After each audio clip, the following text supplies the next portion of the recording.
드리겠습니다. 사랑의 하나님 감사합니다.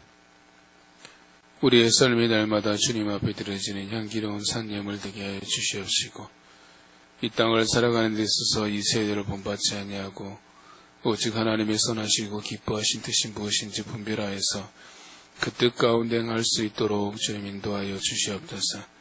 또 우리로 하여금 이 땅을 살아가는 데 필요한 힘을 주시고 용기도 주셔서 주의 말씀대로 오늘도 살아갈 수 있도록 주님 붙잡아 주시옵소서. 주께서 우리의 삶을 인도하시고 붙드실 걸 믿고 감사드리며 예수님의 이름으로 기도드립니다. 같이 하나님의 말씀 보겠습니다. 민수기 31장입니다.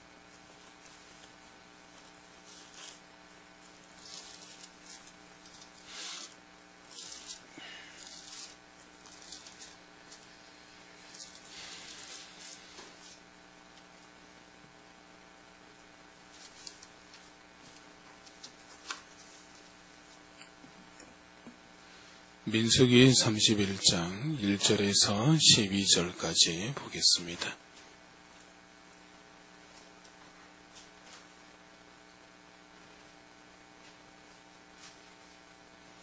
구약성경 247페이지 민수기 31장 1절에서 12절까지입니다. 찾으셨으면 한 절씩 교독하도록 하겠습니다. 제가 먼저 읽겠습니다.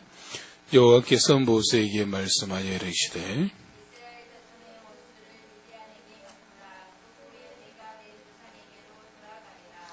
모세가 백성에게 말하여 이르되 너와 함께 있는 사람들 가운데서 전쟁에 나갈 사람들을 무장시키고 미디안을 치러 보내어 여호와의 원수를 갚되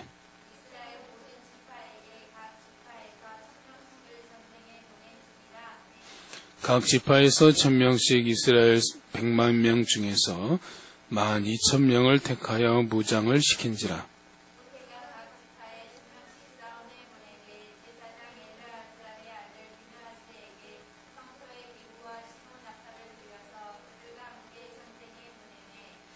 그들이 여호와께서 모세에게 명령하신 대로 미디안을 쳐서 남자를 다 죽였고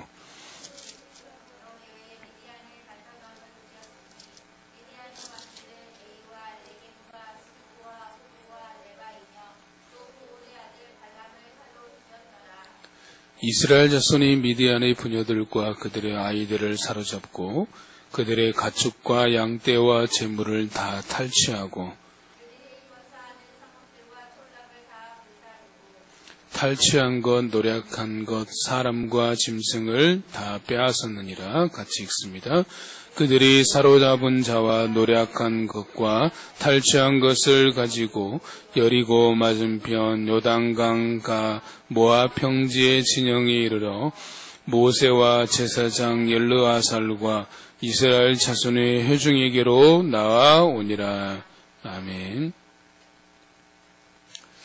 이번 주간에 우리가 읽을 말씀은 이제 민수기 30장에서 32장까지 함께 읽을 텐데, 민수기 30장은 여호와께 소원에 대한 것입니다. 그래서 여자가 어려서 소원하였을 때 그 소원에 대해서 아버지가 듣고 용인하면 그대로 지켜야 되고, 만약에 아버지가 허락하지 않냐면 그 소원은 무효가 됨을 말합니다. 그리고 이는 여자가 남편을 맞이할 때도 남편이 그 소원을 듣고 아무 말 하지 않으면 그대로 행해야 되고, 남편이 허락하지 않으면 행하지 않아도 됩니다. 역시 이것도 과부나 이혼당한 여자도 역시 마찬가지입니다. 남편이 그들을 맞이하였을 때 허락하면 아무 말 없으면 행하고, 허락하지 않으면 행하지 않아도 되는 것에 대해서 민수기 30장에서 말씀하고 있습니다.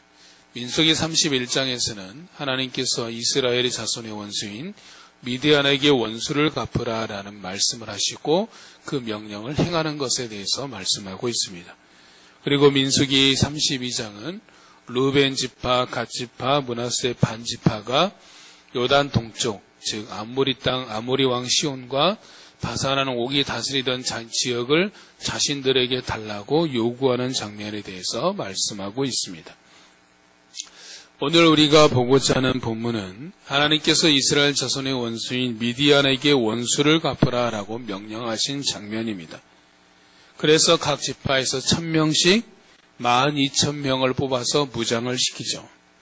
그리고 제사장 비느하스에게 송소의 기구와 나팔을 들려서 함께 내보내게 됩니다. 그래서 그들은 미디안을 쳐서 남자들을 다 죽입니다. 이때 미디안 5왕과 발람도 함께 죽게 됩니다. 그들이 남자를 다 죽이고 부녀들과 아이들을 사로잡아 오고 가축대와 재물들을 탈취하여 짐승들을 빼앗아 옵니다. 그런데 그리고 그들이 거처했던 성읍들과 촌락들을 다 불사르죠. 그리고 탈취한 것, 노략한 것, 사람과 짐승을 다 빼앗아 옵니다. 그런데 이기고 돌아온 그들을 향해서 모세가 책망합니다. 그 책망한 내용이 뭡니까? 바로 여자들을 살려두었다라는 것이죠.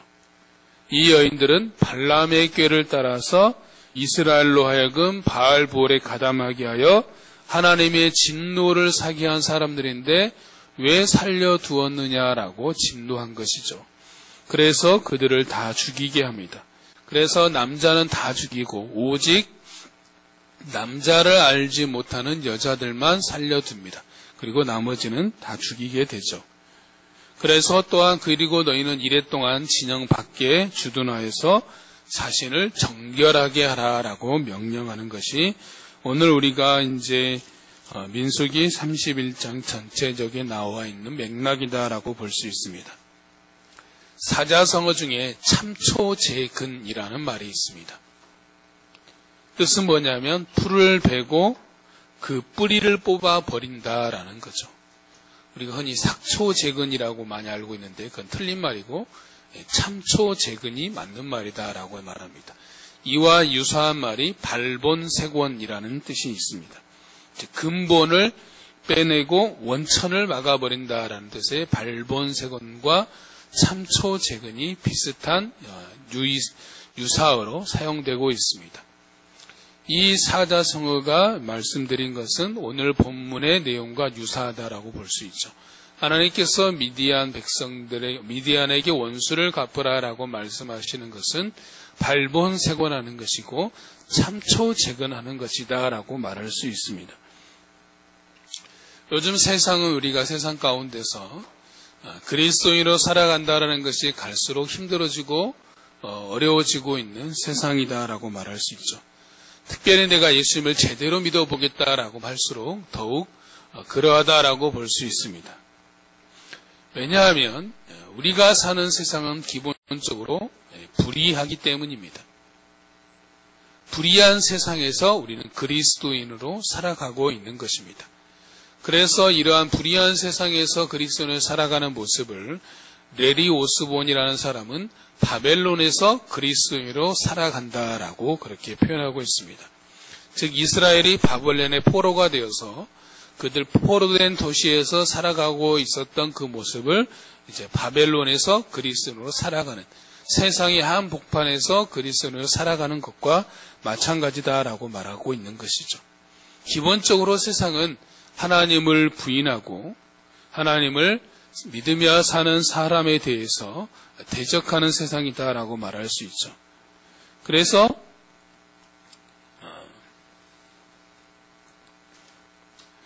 본문에서 말하고 있는 세상은 우리에게 뭐와 같냐면 세상은 그리스도인들에게 미디안 족속과 같다라고 말할 수 있습니다.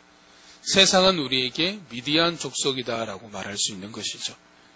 그러므로 우리가 오늘 먼저 생각해 볼 것은 뭐냐면 하나님께서 왜 미디안 족속을 이스라엘 자손의 원수라고 말씀하시면서 그들에게 원수를 갚으라고 명령하셨는가라는 것이죠. 미디안이 이스라엘 자손에게 원수가 된 이유, 그리고 하나님께서 그들에게 원수를 갚으라고 말씀하신 데는 크게 두 가지 정도의 이유를 찾아볼 수 있습니다. 첫 번째는 모압 왕 발람이 이스라엘을 저주하게 해서 누구를 초대했습니까? 술사 발람을 초대하게 되는데 그럴 때 그런 말을 합니다. 민수기 22장 3절과 4절에 보면 모압이 심히 두려워하였으니 이스라엘 백성이 많음으로 말미암아 모압이 이스라엘 자손 때문에 번민하더라. 미디안 장로들에게 이르되 이제 우리 이 무리가 소가 밭에 풀을 뜯어 먹은 같이 우리 사방에 있는 것을 다 뜯어 먹으리다 라고 말을 합니다. 누구에게 말을 합니까? 모압 왕 발락이 미디안 장로들에게 말하고 있다라는 거죠. 그래서 또 실제로 7절에 보면 모압 장로들과 미디안 장로들이 함께 손에 복채를 가지고 떠나 발람에게 이르러 발락의 말을 전하는 것을 보게 됩니다. 이러한 사실을 볼 때 바로 발락이 발람을 불러서 이스라엘 자손을 저주하라고 한 그 일에 모압뿐만 아니라 미디안도 함께 동참했음을 알 수 있는 것이죠. 또한 두 번째는 직접적인 원인이 된다라고 말할 수 있는데 민수기 25장에 보면 일명 고스비 사건이 나옵니다. 우리가 지난주에 봤던 시므온인의 지도자 중에 한 사람이었던 시므리라는 사람이 이스라엘 백성들이 바알 부올에 가담한 일로 인해서 하나님께서 진노하셔서 모든 회중이 울고 있는 그때에 미디안 여인 고스비를 회막에 데리고 오죠. 그것을 보고 비느하스가 참지 못하고 창을 들고 쫓아가서 그들을 찔러 죽인 사건이 일명 고스비 사건인데 바로 그때 그 사건을 보시고 하나님께서 뭐라고 말씀하시냐면 미디안들을 대적하여 치라. 이는 그들이 속임수로 너희를 대적하되 부올의 일과 미디안 주의관의 딸 곧 부올의 일로 연병에 일어난 날에 죽임을 당한 그들의 자매 고스비 사건으로 너희를 유혹하였음이니라 라고 말하고 있는 거죠. 즉 이 고스비 사건이 미디안 자손을 치라라고 말씀하신 직접적 원인이 되었음을 말씀하고 있는 겁니다. 정리를 해보면 하나님께서 미디안에게 원수를 갚으라고 말씀하고 있는 것은 미디안 자손이 이스라엘 자손들에게 해를 끼치고 있다라는 것을 볼 수 있죠. 어떤 해를 끼치고 있습니까? 바로 그들로 하여금, 이스라엘로 하여금 하나님을 믿는 신앙에서 떨어지게 하는 것, 멀어지게 하는 것임을 알 수 있죠. 즉 그들이 하나님을 떠나 다른 신들을 섬기도록 유혹하고 있는 겁니다. 하나님을 향한 믿음을 저버리도록 하고 있는 것들을 보게 되는 거죠. 마찬가지입니다. 세상은 우리의 믿음을 공격합니다. 우리가 우리 하나님만이 살아계신 참 하나님이다라고 고백하면 뭐라고 말합니까? 세상은 어떻게 너희 하나님만이 유일한 하나님이냐라고 편협되다라고 우리를 공격하죠. 그리고 우리를 자기들밖에 모른다라고 말하며 또 그들은 말합니다. 너희들이 믿는 신은 세상에 있는 수많은 많은 신들 중에 하나에 불과하다. 그리고 너희 기독교는 수많은 많은 종교들 중에 하나일 뿐이다라고 그렇게 말하고 있습니다. 세상은 기본적으로 하나님을 인정하지 않습니다. 로마서 말씀에 의하면, 로마서 1장에 의하면 그들은 하나님을 알지만 하나님을 무시하고 또 하나님이 없다라고 말하고 하나님을 배격하는 것이 세상의 논리입니다. 기본적으로 세상은 하나님을 모른다라고 말하며 하나님을 무시하며 하나님을 배격하는 게 우리가 사는 세상의 논리다라고 말할 수 있죠.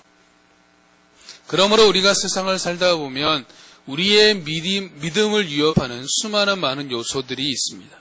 그 중에서 몇 가지를 예를 들면 첫 번째는 음행입니다. 미디안인들이 이스라엘을 넘어뜨리게 한 것이 무엇이었습니까? 음행이었죠. 미디안을 섬기는 여사제들과 성적 행위를 하도록 유혹한 겁니다. 창세기 2장에 보면 남자가 부모를 떠나 그 아내와 합하여 둘이 한 몸을 이루게 하신다라고 말씀이 있죠. 즉 하나님께서 만드신 결혼이라는 제도에 대해서 말씀하고 있는 겁니다. 원래 성이라는 것은 하나님이 사람에게 주신 선물입니다. 단지 조건은 뭐냐면 결혼이라는 테두리 안에서 만이 합법적으로 하나님께서 만들어주신 법칙입니다.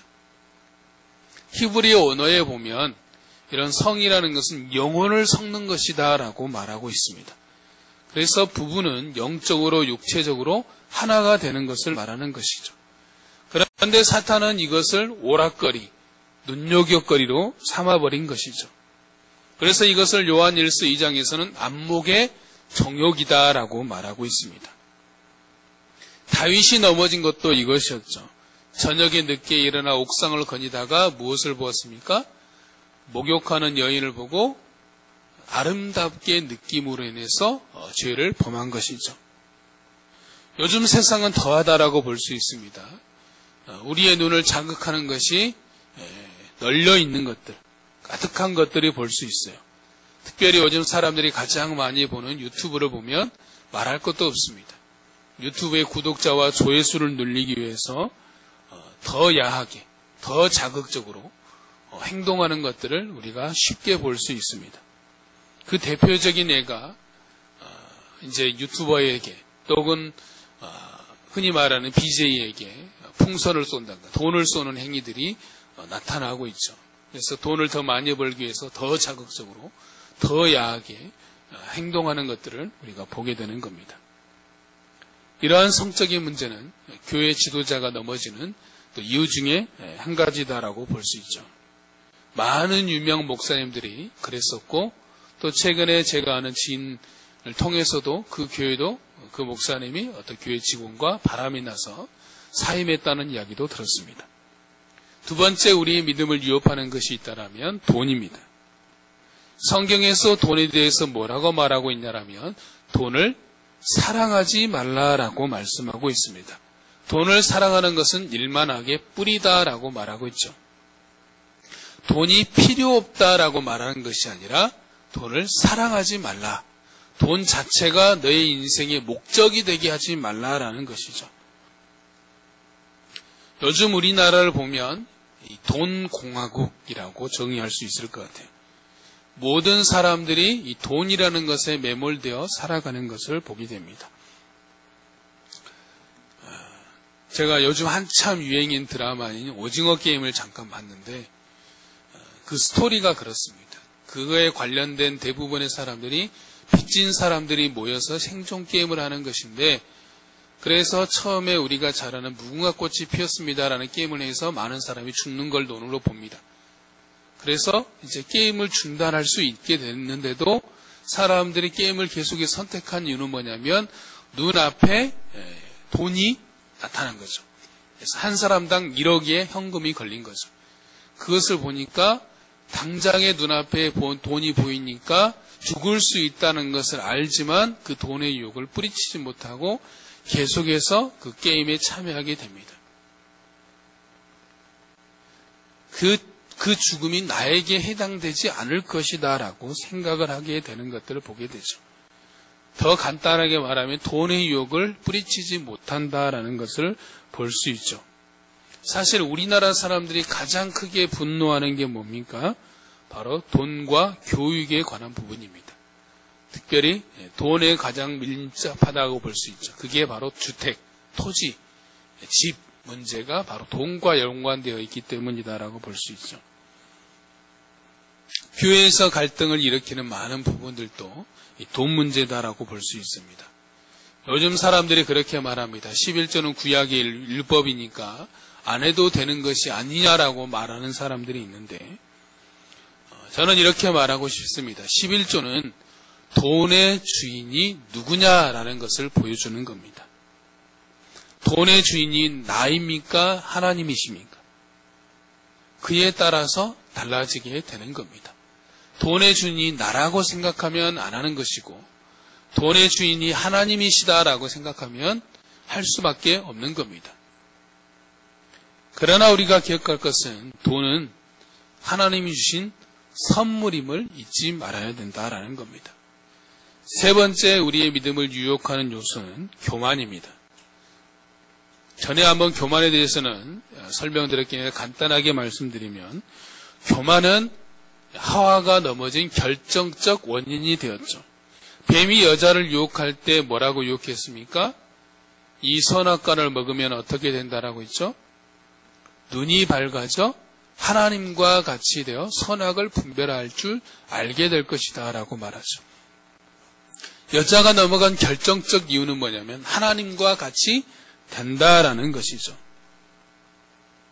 이것이 세상의 논리입니다. 세상은 뭐라고 말하냐면 내가 곧 하나님이다 라고 말합니다. 내가 곧 신이야. 내가 곧 하나님이다 라고 말하는 게 세상의 논리입니다. 성경에서 교만은 패망의 선봉이라고 말하고 있죠. C.S. 루이스는 뭐라고 말하냐면 교만은 영적인 암이다 라고 말하고 있습니다. 교만은 암이라고 말할 수 있습니다. 네 번째 우리의 믿음을 위협하는 요소는 이스라엘 백성들의 주특기라고 말할 수 있는데 원망과 불평입니다. 성경을 읽다 보면 이스라엘 백성들이 광야 생활을 할 때 제일 잘하는 것이 뭐냐면 원망과 불평입니다. 툭하면 물이 없다, 먹을 것이 없다, 그 다음에 왜 우리에서 광야에서 죽게 하느냐라고 끊임없이 불평하고 원망하는 것들을 보게 됩니다. 그런데 알아야 될 것은 그 원망과 불평의 밑바탕에는 뭐가 있냐면 하나님을 향한 불신이 깔려 있는 겁니다. 원망하고 불평하는 대부분의 이유는 결핍에 있다라고 볼 수 있죠. 없기 때문에, 부족하기 때문에, 채워지지 않았기 때문에 원망하고 불평합니다. 그러나 우리의 삶에 결핍이 왔을 때 우리가 반응할 수 있는 것은 크게 두 가지입니다. 하나는 이스라엘 백성들이 했던 것처럼 원망과 불평하면서 세월을 보내는 것이고, 또 하나는 그것을 하나님을 만날 기회, 내 믿음을 성장할 도구로 삼을 수도 있다라는 것입니다. 정리를 해보면 성적인 것, 돈, 교만, 원망과 불평이 우리의 믿음을 넘어지게 하는 대표적인 요소다라고 말할 수 있죠. 우리의 삶의 미디안 자손들이다라고 말할 수 있습니다. 그렇다면 우리의 삶의 이러한 미디안 자손들, 이러한 우리의 믿음을 위협하는 요소들에 대해서 다르게 말하면 불의한 세상 속에서 우리가 그리스도인에서 살아가기 위해서 어떻게 해야 되는 것인가라는 것이죠. 크게 두 가지의 것들을 생각해 볼 수 있는데, 첫 번째는 원수 갚음은 하나님께 맡기는 것이다라는 것이죠. 오늘 본문 8절을 보시면 뭐라고 말하고 있습니까? 그 죽인 자 외에 미디안의 5 왕을 죽였으니 미디안의 왕들은 에위, 레겜, 수르와 후르와 레바이며 또 부올의 아들 발람을 칼로 죽였더라 라고 말씀하고 있습니다. 즉 이스라엘이 미디안을 칠 때 함께 죽은 사람들에 대한 기록인데 누가 죽었습니까? 미디안의 5 왕, 레위, 레겜, 수르, 후르, 레바입니다. 그런데 여기서 주목할 사람은 수르입니다. 수르가 누구이냐면 바로 민수기 25장에 나와 있는 고스비 사건에서 고스비의 아버지가 바로 수르입니다. 그러므로 고스비는 누구였다는 거예요? 수르라는 왕의 딸이었다는 것인데 그 고스비 아버지도 이때 함께 죽임을 당한 겁니다. 그리고 또 미디안 5 왕 외에 누가 죽었습니까? 발람이 죽었죠. 발람이 왜 죽었는지에 대해서 분명하게 오늘 성경에서 말하고 있는데 16절을 보시면 16절에서 뭐라고 말하고 있냐면 보라 이들이 발람의 꾀를 따라 이스라엘 자손을 부올의 사건에서 여호와 앞에 범죄하게 하여 여호와의 회중 가운데 연병이 일어나게 하였느니라 라고 말하고 있습니다. 즉 민수기 25장에서 시딤에서 일어났던 바알 부올에게 가담했던 그 일이 누가 꾸민 일이다라는 겁니까? 발람이 꾸민 괴략이었다라는 것을 알게 됩니다. 결국 8절에서 언급되고 있는 죽은 사람들의 명단을 보면서 우리가 알 수 있는 사실은 뭐냐면 원수 갚음은 하나님께 있다. 하나님께서 그들을 내버려 두신 것이 아니라 결국 그들을 죽음에 이르게 하셨다라는 것들을 보게 되죠. 즉 하나님은 하나님의 백성들을 대적하는 자들에 대해서 그냥 넘어가지 않으신다라는 겁니다. 우리가 살다 보면 우리를 분노하게 만드는 사람들을 만날 수 있습니다. 자신의 이익을 지키기 위해서 아무렇지 않게 다른 사람들에게 해를 끼치는 사람들이다라고 볼 수 있죠. 이런 사람들에 대해서 우리는 두 가지로 반응할 수 있습니다. 첫 번째는 눈에는 눈, 이에는 이라고 하면서 맞대응할 수 있습니다.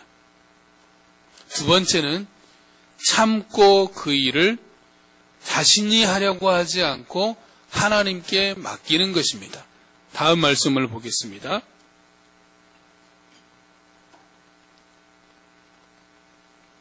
같이 읽습니다.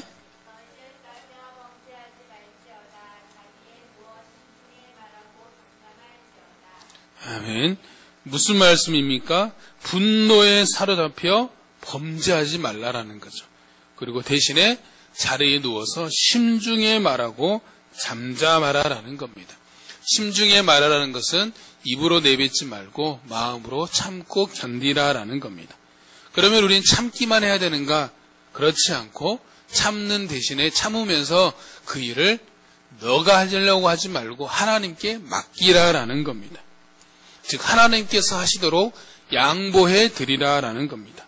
히브리서 10장 30절에 보면 뭐라고 말씀하고 있냐면 원수 갚는 것이 내게 있으니 내가 갚으리라 하시고 또 다시 주께서 그의 백성을 심판하리라 말씀하신 것을 우리가 안다라고 말씀하고 있습니다. 원수 갚는 것은 하나님께 있으니 하나님께서 갚으신다라고 하신 겁니다. 우리의 할 일은 뭐냐? 선으로 악을 이기는 것입니다. 말씀을 한 군데 찾아보겠습니다. 로마서 12장 19절에서 21절까지 보겠습니다.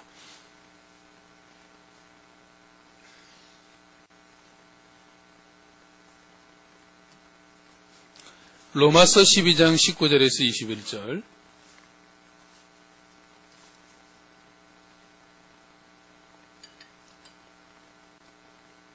같이 읽습니다. 내 사랑하는 자들아 너희가 친히 원수를 갚지 말고 하나님의 진노하심에 맡기라. 기록되었으되 원수 갚는 것이 내게 있으니 내가 갚으리라 라고 주께서 말씀하시느니라. 내 원수가 줄이거든 먹이고 목마르거든 마시게 하라. 그리함으로 내가 숯불을 그 머리에 쌓아 놓으리라. 악에게 지지 말고 선으로 악을 이기라. 아멘. 마지막에 뭐라고 말씀하고 있습니까? 악에게 지지 말고 선으로 악을 이기라 라고 말씀하고 있습니다. 선으로 악을 이기는 방법은 하나님께 맡기고 하나님께서 하나님의 방법으로 하실 것을 믿고 기다리는 겁니다. 그러면 되는 겁니다. 물론 말처럼 쉽지는 않습니다. 힘이 듭니다. 괴롭습니다. 우리를 분노하게 하는 사람들에 대해서 참고 견딘다라는 것이 어떻게 보면 내 속이 문드러지는 일일 수 있지만 그러나 우리의 할 일은 같이 맞대응하는 것이 아니라 참고 기다리며 하나님께 맡겨드리고 하나님께서 그분의 방법대로 하시는 겁니다. 실제로 말씀을 준비하면서 어떤 제가 경험했던 일들이 생각났습니다.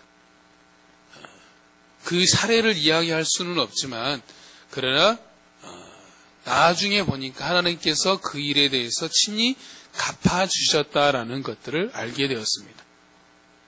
그래서 우리가 그 일에 대해서 답답하면 참고 기다리는 것이 너무너무 답답하면 무엇을 해야 되냐면 그에 대해서 하나님 앞에 나아가 마음을 토하는 것.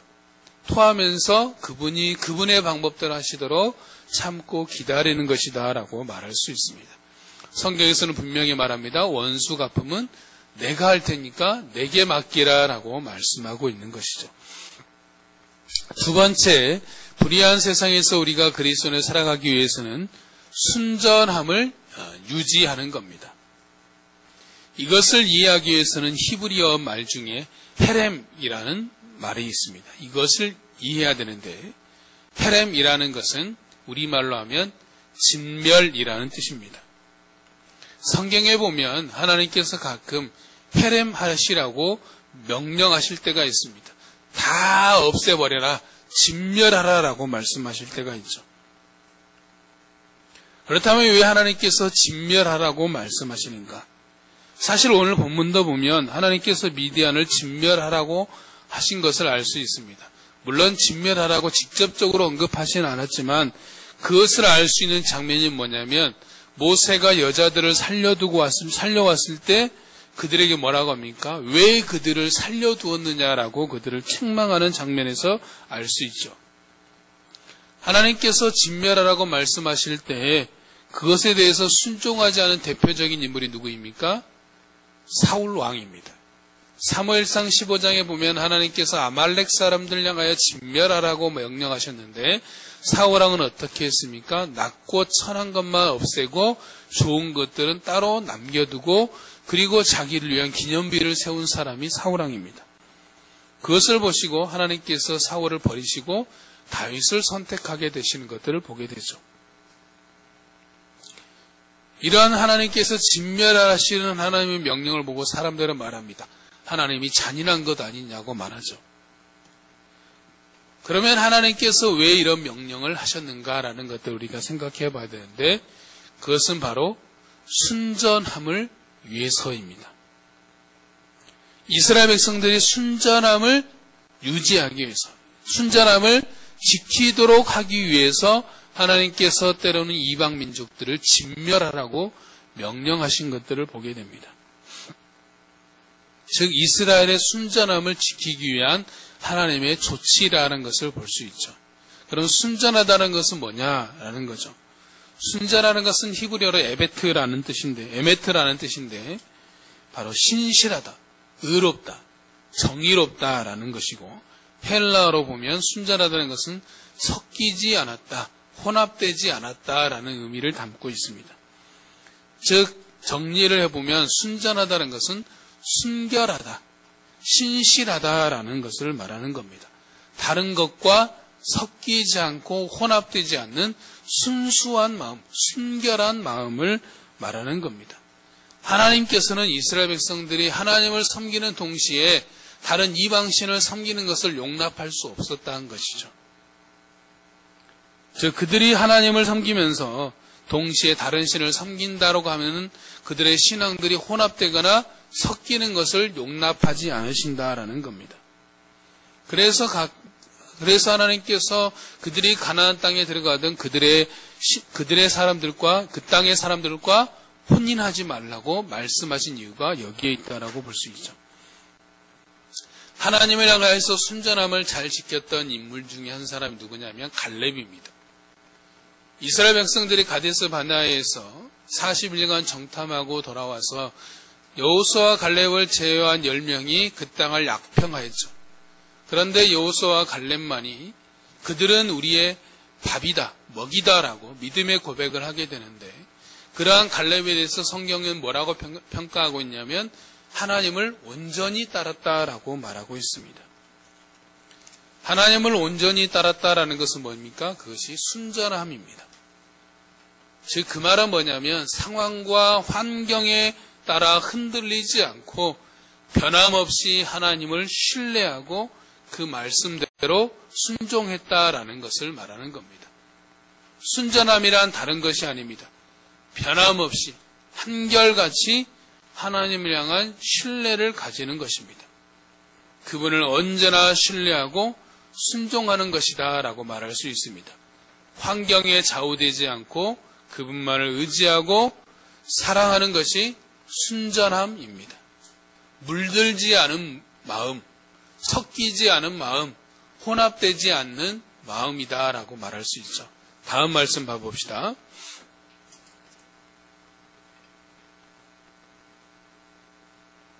같이 읽습니다.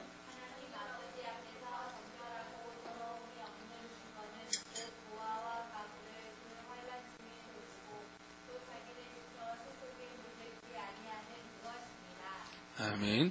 정결하고 더러움이 없는 경건은 자기를 지켜 세속에 물들지 않는 것이다 라고 말하고 있죠. 로마서 12장 2절에서는 이 세대를 본받지 않는 것이다 라고 말하고 있는 겁니다.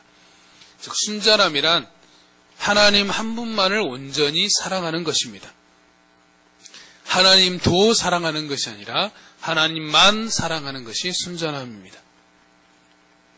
그런데 우리가 세상에서 순전함을 지키며 산다는 것이 쉽지는 않습니다.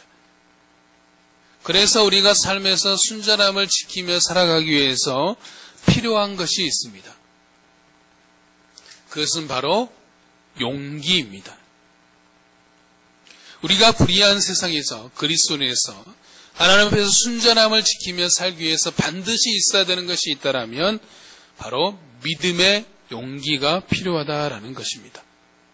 믿음의 용기가 우리가 순전하게 살도록 지켜주는 겁니다. 그것을 잘 보여주는 인물이 다니엘입니다. 다니엘은 바벨론이 이스라엘을 침공하였을 때 포로로 잡혀갔던 인물입니다.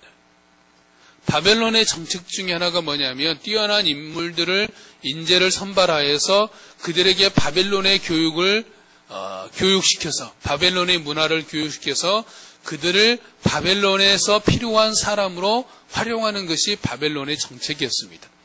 그 일환으로 다니엘과 그의 친구들도 선발되었죠. 그런데 그렇게 선발되어 왕궁에 들어간 다니엘이 결심한 것이 무엇이었습니까? 왕의 음식과 그가 마시는 포도주로 자신을 더럽히지 않겠다라고 뜻을 정하였다라는 거죠. 이것은 쉬운 일이 아닙니다. 간단한 일이 아니죠. 목숨을 건 일이었습니다. 다니엘은 포로였습니다. 포로였는데 간택을 받아 선발되었던 것이죠. 그래서 살기 위해서는 그들의 방침을 따라 사는 것이 만들 수 있습니다. 그런데 다니엘은 뜻을 세운 겁니다. 자신을 더럽히지 않겠더라. 무엇으로? 왕이 음식과 그가 마시는 포도주로 자신을 더럽히지 않겠다라고 뜻을 세웠습니다. 왜 왕의 음식과 그가 마시는 포도주가 자신을 더럽힌다라고 생각했냐면 그것은 바로 바벨론의 신들에게 제사 드리고 난 후에 그들에게 제공되는 것이기 때문입니다. 그렇기 때문에 그것의 왕의 음식과 그가 마시는 포도주를 먹는다라는 것은 바벨론의 신에게 제사하는 것과 그들의 신을 섬기는 것과 똑같다라고 생각했기 때문에 다니엘이 하나님을 향한 순전함을 지키기 위해서 그러한 믿음의 결단을 내린 것이죠. 믿음의 용기를 보인 것이다라고 볼 수 있습니다. 다윗도 마찬가지였습니다. 다윗은 소년일 때 골리앗과 맞서 싸웠죠. 이스라엘 군대가 거인장수 골리앗에서 두려워하고 있었을 때 다윗은 두렵지 않았겠습니까? 다윗의 눈에는 거인장수 골리앗이 보이지 않았겠습니까? 똑같이 보였습니다. 똑같이 골리앗으로 인해서 그의 마음에 두려움도 있었을 것입니다. 그러나 그는 하나님을 믿는 믿음의 용기를 가졌던 것이죠. 그 믿음의 용기가 담대하게 믿음을 선포하며 나아가게 만들었던 것입니다. 우리가 이 순전함을 지키기 위한 믿음의 용기를 가지기 위해서는 어떻게 해야 되는가? 바로 하나님을 바라볼 때 그 믿음의 용기가 생기는 것입니다. 다윗이 바라본 것이 무엇입니까? 거인장수 골리앗을 바라본 것이 아니라 만군의 여호와 하나님을 바라봤습니다. 여기서 만군의 하나님이다라고 표현한 것은 군대의 대장 되신 하나님이다라는 뜻입니다. 군대의 대장이라는 것은 전쟁에 능한 용사가 되시는 하나님이다라는 거죠.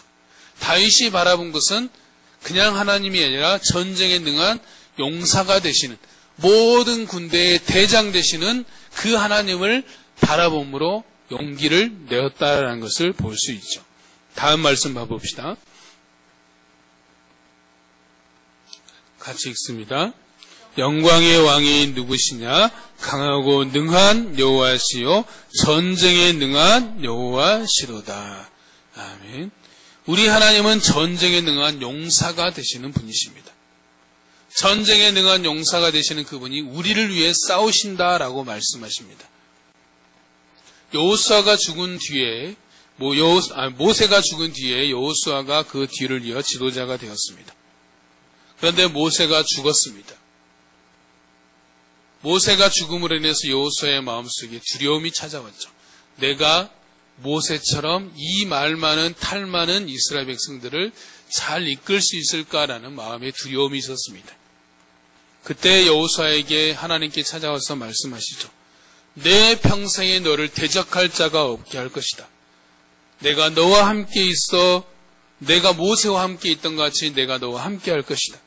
내가 너를 떠나지 않을 것이며 버리지 않을 것이다. 강하고 담대하라.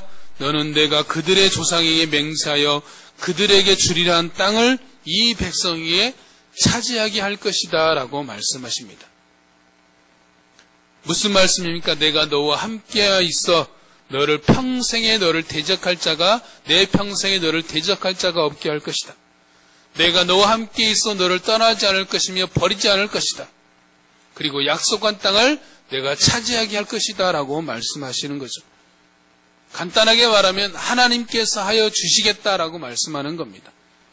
여호수아가 할 일은 뭐냐면 함께 하시겠다라고, 주시겠다라고, 떠나지 않겠다라고, 버리지 않겠다라고 말씀하신 그 하나님만 의지하고 그 하나님만 신뢰하고 그 하나님만 바라보며 강하고 담대한 믿음으로 나아가면 되는 것이었던 것입니다. 우리가 잘 아는 이사야 41장에서도 동일하게 말씀하고 있습니다. 다음 말씀 봐봅시다.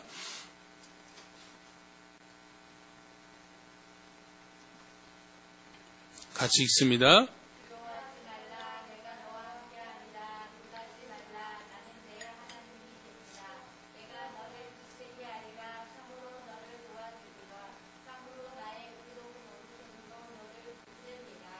아멘. 무엇을 말씀합니까? 내가 너와 함께한다. 내가 너의 하나님이 되어서 너를 굳세게 한다. 도와준다. 나의 능력으로 너를 붙들어준다.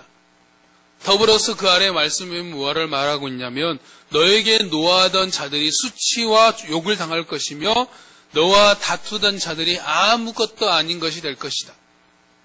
내가 너를 이가 날카로운 새 타작기로 삼을 것이다. 그 말은 뭐냐면 능히 모든 것을 감당할 능력을 줄 것이다 라고 말하는 겁니다. 그로 인해서 우리가 여호와로 말미암아 즐거워하고 여호와로 자랑하게 만들어 줄 거라고 하나님께서 말씀하고 있습니다. 이것은 철저하게 내가 하는 것이 아니라 하나님께서 하신다라고 말씀하고 있습니다.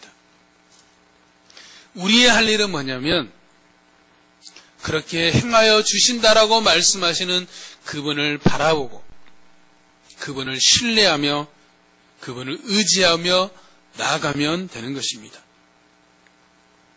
믿음의 용기를 가진 사람은 모든 상황 속에서 자족할 줄 아는 일체의 비결을 가진 자입니다. 우리가 잘 아는 빌립보서 4장 11절과 13절에 바울이 뭐라고 말하고 있습니까? 내가 궁핍함으로 말하는 것이 아니니라.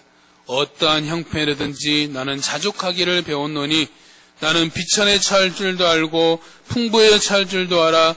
모든 일 곧 배부름과 배고픔과 풍부와 궁핍에도 처할 줄 아는 일체의 비결을 배웠노라. 내게 능력 주시는 자 안에서 내가 모든 것을 할 수 있다라고 고백하고 있습니다. 모든 상황 속에서 자족할 줄 아는 일체의 비결을 배웠다고 말합니다. 그 일체의 비결이 뭡니까? 내게 능력 주시는 자 안에서 내가 할 수 있다라는 겁니다. 나에게 능력을 주시는 자, 그분 안에 거하기 때문에 나에게 능력이 되시는 그분을 바라보고 의지하고 신뢰함으로 모든 상황 속에서 자족할 수 있다, 감사할 수 있다라는 겁니다. 모든 상황 속에서 하나님을 바라보는 용기를 가진 자만이 모든 상황 속에서 자족할 줄 아는 일체의 비결을 아는 자입니다. 다윗도 인생의 말년에 모든 것을 경험하고 마친 뒤에 뭐라고 고백했습니까? 시편 18편 1절에 나의 힘이 되신 여호와여 내가 주를 사랑하나이다 라고 고백하고 있습니다. 다윗은 자신에게 힘이 되신 하나님을 바라보고 의지하였기 때문에 그 모든 것을 이겨냈다라고 말하는 것입니다. 결정적으로 그리스도인들이 가져야 할 용기의 결정판이 무엇이냐? 그것은 바로 예수 그리스도의 십자가입니다. 그리스도의 십자가는 하나님의 사랑과 공의의 완전한 결정판이다라고 볼 수 있어요. 하나님은 공의로우신 분입니다. 그래서 죄를 심판하지 않을 수 없으십니다. 그런데 반면에 하나님은 사랑이십니다. 그래서 우리를 사랑하시어 우리가 십자가의 축복받겨 죽는 것을 참아 볼 수 없었습니다. 그래서 선택한 것이 예수 그리스도의 십자가입니다. 예수 그리스도의 십자가는 하나님의 사랑과 하나님의 공의가 완벽하게 이루어진 결정판이다라고 말할 수 있죠. 그래서 히브리서 12장 3절에서 이렇게 말씀하고 있습니다. 같이 보겠습니다.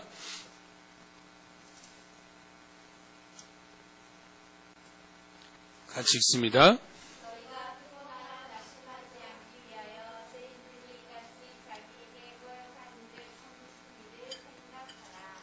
아멘. 새 번역 버전으로 보면 자기에 대한 죄인들의 이러한 행동을 참아내신 분을 생각하십시오. 그리하면 여러분은 낙심하여 지치는 일이 없을 것입니다. 라고 말하고 있습니다. 지치고 낙심이 될 때 죄인들이 자기에 대해서 거역하셨던 모든 것들을 참고 인내하셨던, 그리고 십자가를 지셨던 주님을 생각하라라는 겁니다. 삶의 여러 가지 일들로 지치고 낙심이 되십니까? 참을 수 없는 마음의 분노와 울분이 있으십니까? 자신을 너무나도 괴롭히는 사람이 있습니까? 그러할 때 십자가에 달리신 예수 그리스도를 생각하는 겁니다. 그분의 참으심을 생각하는 겁니다.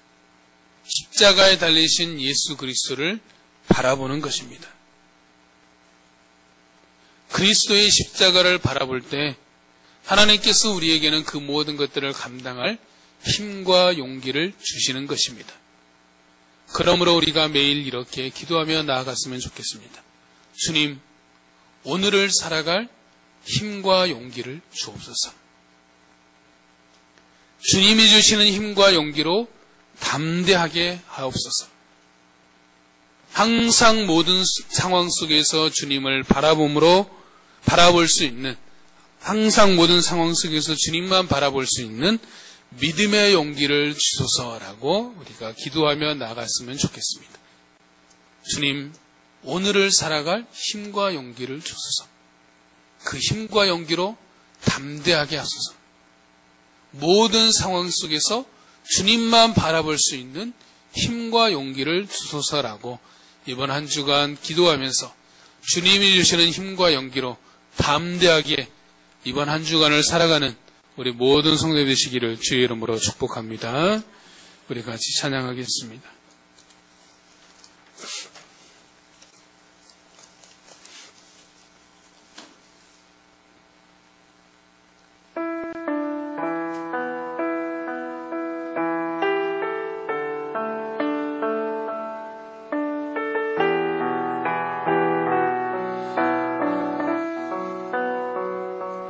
이것은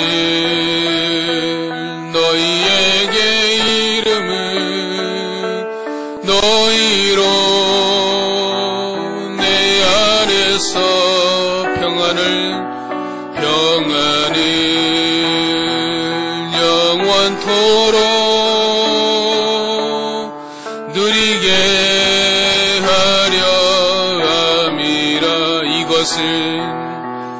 이것은 너희에게 이름은 너희로 내 안에서 사랑을 영원토록 누리게 하려 함이라. 세상에서 너희가 환난을 당하라. 담대하라. 세상을 이기어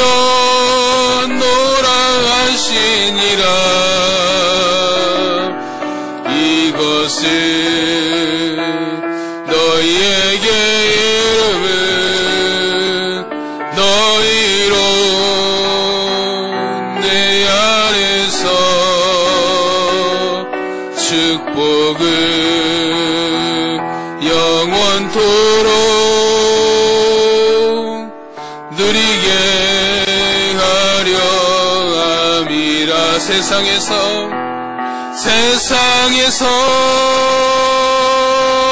너희가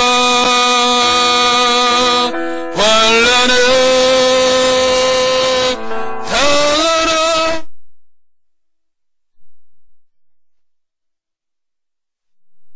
세상이 이기어 노랑하시니라. 이것을 너희에게 이름은 너희로 내 안에서 축복을 영원토록 누리게 하려 함이라. 축복을 영원토록 누리게 하려 함이라. 기도하겠습니다. 하나님 감사합니다. 우리가 세상을 살아갈 때 필요한 것이 있는데 주님, 그것이 바로 믿음의 용기인 것들을 고백합니다. 하나님, 삶의 여러 가지 일들로 인해서 우리의 마음이 지치고 낙심이 되고 또 때로는 참을 수 없는 마음의 분노가 일어날 때가 있는데, 하나님, 그러한 모든 것들을 감당할 수 있는 믿음의 용기를 우리에게 더하여 주시옵소서. 내가 이미 세상을 이겼다라고 말씀하시며 담대하라고 말씀하신 그 주님을 의지하며 그 주님을 바라봄으로 오늘도 믿음의 용기를 가지고 살아갈 수 있는 우리 사랑하는 모든 성도들 될 수 있도록 주님 역사하여 주시옵소서.